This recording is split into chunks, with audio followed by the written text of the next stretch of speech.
Is Twilight Princess still worth playing in 2025?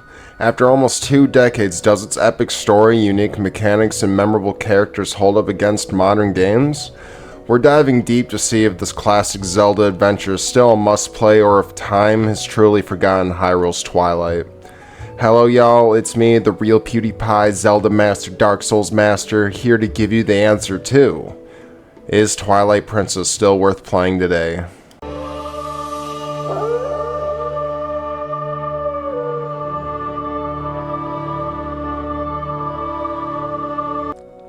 Released all the way back in 2006 for both the GameCube and the Wii, and later remastered in HD for Wii U, Twilight Princess was Nintendo's response to fan feedback after Wind Waker. Players wanted a darker, more mature Zelda, and that's exactly what we got. From its gritty art style to its emotional storytelling, Twilight Princess stands as one of the most ambitious games in the series. If you ask me what version you should play, of course going to say the HD version. There's not much differences in the game, they just add a couple things, but mainly it's for the graphics upgrades.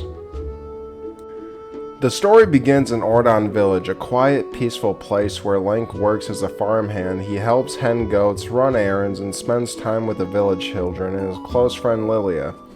One of the biggest complaints I hear people say about this game is how long the beginning sequence takes to get to an actual dungeon of the game. But I have to say I enjoy it. We get to see what a peaceful life is for Link, and he actually feels a part of the community, with connections and not just people that know him as Link. If you're looking for a good story and some actually great lore for the Zelda franchise, this game has a ton of it. And if you're familiar with how most of the classic Zeldas work, you usually have a side companion to follow you through your journey. And I have to say, this game has the best one of all time so far, Midna. The only one that truly felt that had true and good character development. Midna is a mysterious imp-like creature from the Twilight realm. She first appears as a snarky, somewhat selfish guide when Link is transformed into a wolf and imprisoned. Unlike past companions like Navi and Tattle, Midna doesn't coddle the player. She mocks Link, makes sarcastic remarks, and clearly has her own hidden agenda. Which, one thing I'll have to say is I really enjoy this because this is the first time where I think the companion actually had a real personality. At first she uses Link for her own goals. She's cryptic and just a sketchy character. But as the story unfolds, we see her true nature, a dethroned princess cursed by Zant who's fighting to save her realm and people. Her relationship with Link grows from cold manipulation to genuine partnership and friendship, and instead of just telling you to press the A button or to open a door and tell you useless facts, she grants abilities like transforming into a wolf, long jumps, and is your fast travel guide to get around the map. Now for the gameplay, I'll have to say for the Zelda Classic lineup, this is my favorite combat system. I might even say it's better than Breath of the Wild or Tears of the Kingdom. And you get to learn moves from the Link that's from Ocarina of Time, which, if you like the lore and storytelling, how I was saying earlier, that's one big thing about this.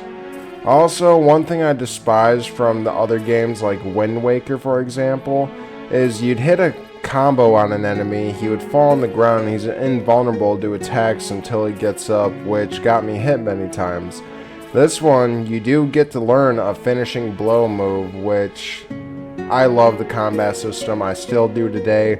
Hands down, this game has the best dungeon lineup of any game. We start off in the Forest Temple, and yeah, it's monkeys. A lot of monkeys.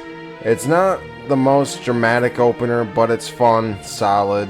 The introduction to the dungeon design. The big mechanic here? Escorting the monkeys. Big surprise, right? But they help you navigate through the temple, and you also get the Gale's Boomerang, which is probably my favorite boomerang in the Zelda franchise. Which lets you spin fans, hit distance switches, and of course, boomerang things. And now, for some of my favorites. This is where the game gets spicy. The Arbiter Grounds. It's a creepy cursed prison in the desert. Who don't love one of those? Full of the undead enemies, and you get your good old ghost hunting. good old Ghostbuster in this dungeon. You get the spinner, one of the coolest one-use items, sadly, in Zelda history. You can ride rails, spin up walls, and even launch off gear mechanisms. And the boss, Star-Lord. It's a towering skeleton you fight in a sand pit while spinning like a Beyblade. And one thing I must mention about this game is the Dark Souls, Soulsborne franchise is one of my favorites of all time. And I'm a big boss dude. I really love the bosses in this game. And one of the coolest things in this game specifically is you'll feel so hyped once you got the boss in a critical position and then you hear that da da da da da da da. I'm telling you, it's great, it's great, it's great, it's great. Now we're at my favorite dungeon, the Snow Peak Ruins, which breaks the mold completely. It's not a temple, it's a giant abandoned mansion with yetis. The layout is confusing, but it's on purpose. And you're basically helping the Yeti couple make soup. You get the ball and chain, a brutal medieval weapon that smashes enemies and shatters ice.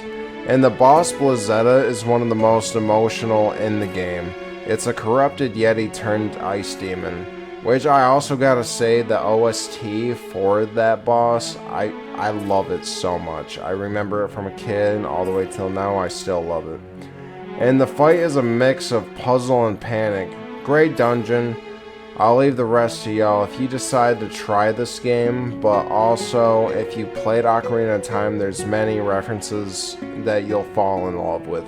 But I don't want to go into every dungeon just so I don't spoil too much for y'all. Also, speaking of, this game has one of the best OSTs of all of gaming time. Any of the music you hear in this video, it's gonna be from this game. And I'll say to do everything in this game will take you about 30 to 50 hours, depending on how much of a master like me you are. Zelda Master, Dark Souls Master, Master of Masters. There's a ton of side things to do and collect. Unlike a lot of games, there's a beauty in these older games, which teams back then actually had a passion for their games. And all the game content's there without being behind on paywalls. So, do I think you should try this game in 2025 or even years from now? Yes, don't be silly. Don't be a silly little Willy. This is an adventure you'll never forget. It still holds up way better than anything Ubisoft will ever release again. The Assassin's Creed fell off. Alright y'all, this is my video. I hope you've enjoyed. Please leave a like and subscribe if you made it this far. And any of my other viewers that made it this far, just know I love you. Thank you. Bye!